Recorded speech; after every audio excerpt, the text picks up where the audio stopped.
मेरे प्यारे देशवासियों, नमस्कार।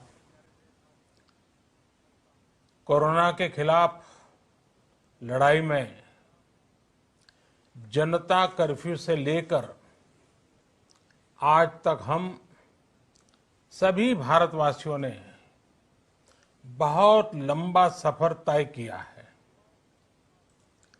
समय के साथ आर्थिक गतिविधियों में भी धीरे धीरे तेजी नजर आ रही है। हम में से अधिकांश लोग अपनी जिम्मेदारियों को निभाने के लिए, फिर से जीवन को गति देने के लिए रोज घरों से बाहर निकल रहे हैं। त्योहारों के इस मौसम में बाजारों में भी रौनक धीरे धीरे लौट रही है, लेकिन हमें ये भूलना नहीं है कि लॉकडाउन भले चला गया हो, वायरस नहीं गया है। बीते 7-8 महीनों में प्रत्येक भारतीय के प्रयास से भारत आज जिस संभली हुई स्थिति में है, हमें उसे बिगड़ने नहीं देना है और अधिक सुधार करना है। आज देश में रिकवरी रेट अच्छी है, फैटेलिटी रेट कम है। भारत में जहां प्रति 10 लाख जनसंख्या पर करीब 5,500 लोगों को कोरोना हुआ है, वहीं अमेरिका और ब्राजील जैसे देशों में ये आंकड़ा 25,000 के करीब है। भारत में प्रति 10 लाख लोगों में मृत्यु दर 83 है, जबकि अमेरिका, ब्राजील, स्पेन, ब्रिटेन जैसे अनेक देशों में ये आंकड़ा 600 के पार है। दुनिया के साधन संपन्न देशों की तुलना में भारत अपने ज्यादा से ज्यादा नागरिकों का जीवन बचाने में सफल हो रहा है। आज हमारे देश में कोरोना मरीजों के लिए 90 लाख से ज्यादा बेड्स की सुविधा उपलब्ध है। 12,000 क्वारंटाइन सेंटर्स है। कोरोना टेस्टिंग की करीब 2,000 लैब्स काम कर रही है। देश में टेस्ट की संख्या जल्द ही 10 करोड़ के आंकड़े को पार कर जाएगी। कोविड महामारी के खिलाफ लड़ाई में टेस्ट की बढ़ती संख्या हमारी एक बड़ी ताकत रही है। सेवा परमो धर्म के मंत्र पर चलते हुए हमारे डॉक्टर, हमारे नर्सिस, हमारे हेल्थ वर्कर्स, हमारे सुरक्षाकर्मी और भी सेवा के भाव से काम करने वाले लोग इतनी बड़ी आबादी की निस्वार्थ सेवा कर रहे हैं। इन सभी प्रयासों के बीच ये समय लापरवाह होने का नहीं है। ये समय ये मान लेने का नहीं है कि कोरोना चला गया या फिर अब कोरोना से कोई खतरा नहीं है।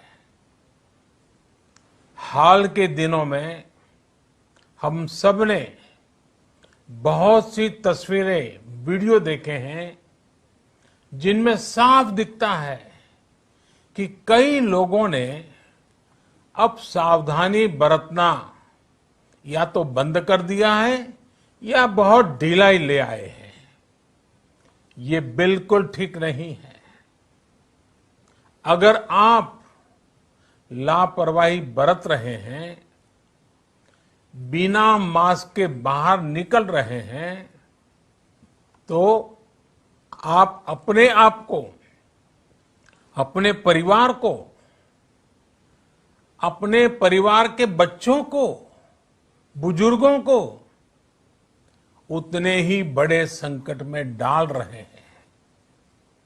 आप ध्यान रखिए, आज अमेरिका हो या फिर यूरोप के दूसरे देश, इन देशों में कोरोना के मामले कम हो रहे थे, लेकिन अचानक से फिर से बढ़ने लगे हैं और चिंताजनक वृद्धि हो रही है। साथियों, संत कबीरदास जी ने कहा है, पक्की खेती देखी के, पक्की खेती देखी के गर्व किया किसान, अजहू जोला बहुत है, अजहू जोला बहुत है, घर आवे तब जान।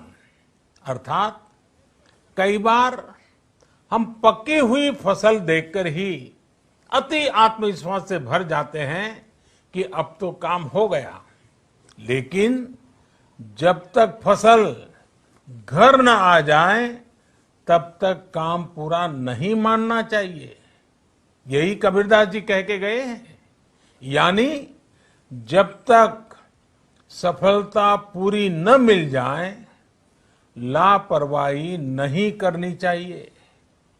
साथियों, जब तक इस महामारी की वैक्सीन नहीं आ जाती, हमें कोरोना से अपनी लड़ाई को रत्ती भर भी कमजोर नहीं पड़ने देना है।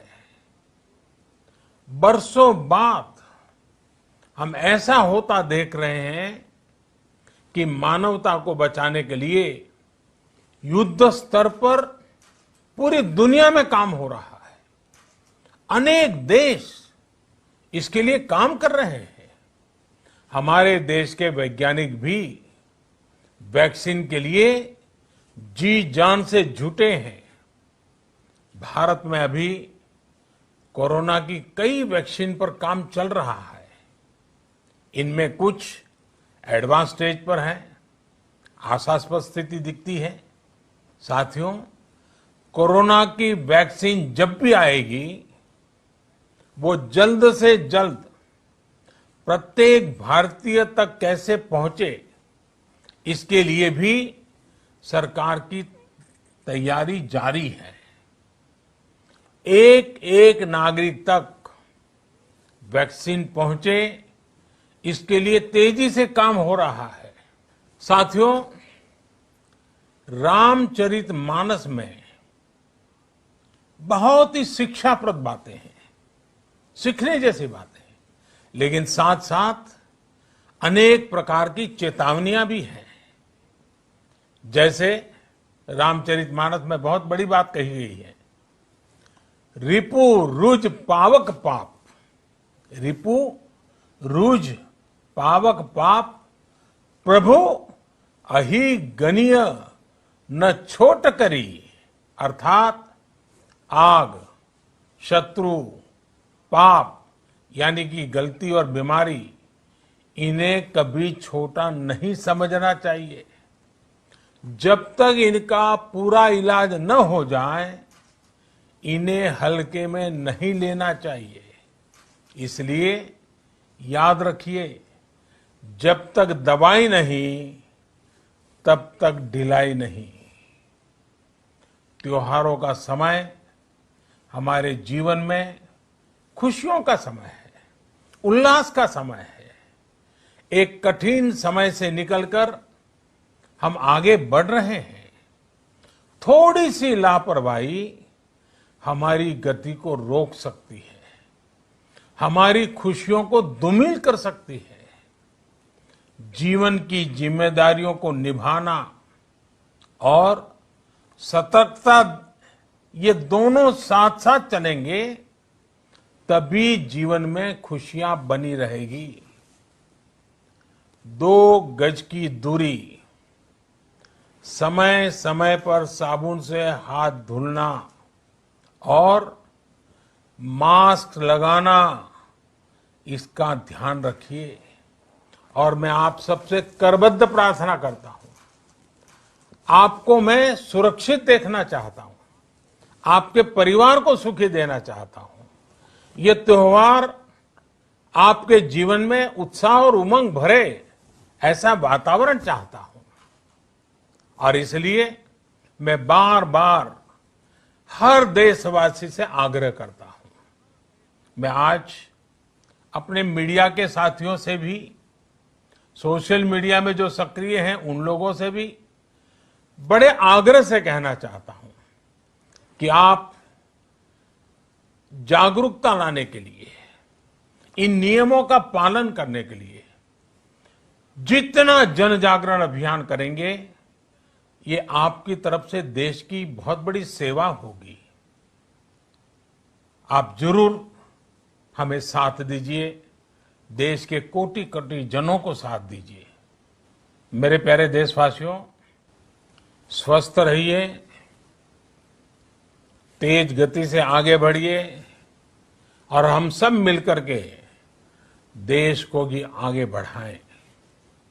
इन्हीं शुभकामनाओं के साथ नवरात्र, दशहरा, ईद, दीपावली, छठ पूजा, गुरु नानक जयंती समेत सभी त्योहारों की सभी देशवासियों को एक बार फिर से बहुत बहुत बधाई देता हूं। धन्यवाद।